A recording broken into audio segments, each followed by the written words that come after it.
ধন্যবাদ মাইনুদ্দিন দিদার এই অনুষ্ঠানটা কভার করার জন্য। অদ্যাবধি আমরা সব পিকনিকে গিয়েছি, তো সবাই মোটামুটি চেষ্টা করেছে। তবে আজকে যে পিকনিকটা সন্দীপ এডুকেশন সোসাইটি, সন্দীপের ঐতিহ্যবাহী একটা সংগঠন, পুরনো সংগঠন, যেটা প্রতিষ্ঠিত 1989-এ।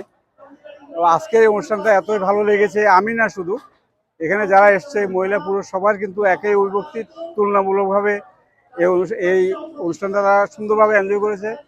এবং আল্লাহর কি রহমত, ওয়েদারটাও খুব এক্সিলেন্ট এবং জায়গাটাও বেশ সুন্দর।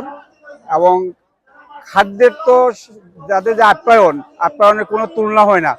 সকাল থেকে এখন পর্যন্ত শেষ অবধি খাওয়ার আর খাওয়ার, অগণিত খাওয়ার, অসংখ্য আইটেম, জিলেবি, পাকোয়ান পিঠা, সালাদ, বিভিন্ন রকমের ভাতের সাথে অন্যান্য সব কিছু যা হয় আর কি, অন্যান্য অনেক বেশি।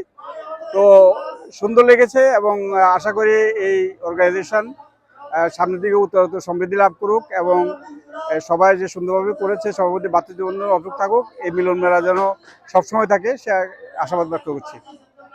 ধন্যবাদ।